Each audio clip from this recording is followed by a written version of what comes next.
A blessed day and welcome. The verse for meditation this morning comes to us from the book of Matthew, chapter 24 and verse 12. Because of the increase of wickedness, the love of most will grow cold.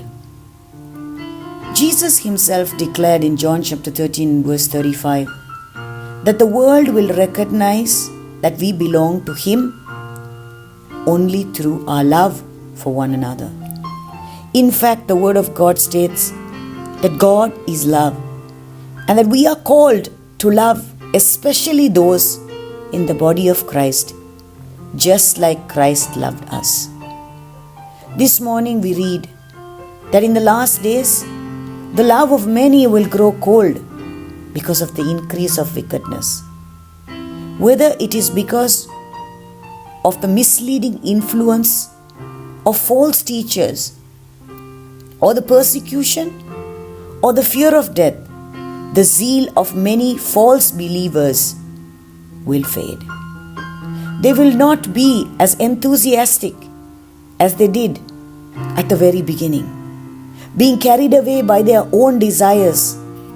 Such people will make excuses to refrain from uniting together. They will be selfish, loving themselves, focusing on their own interests and money. As a result of such living, their love toward God and toward the church will grow cold. However, true Christians, even those whose faith is weak, will persevere to the very end. Theirs is the true love, which is the fruit of the Holy Spirit, and it cannot fail. True love cannot become cold because it is sustained by Christ, who is able to keep us from falling. This morning, let us examine our motives and realign ourselves to remain zealous for the Lord.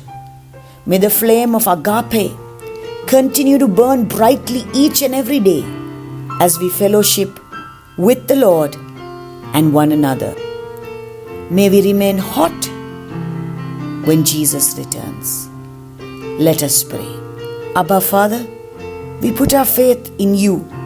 You are able to sustain us even to the very end, that our passions and fire may be steadfast. In Jesus' name we pray. Amen.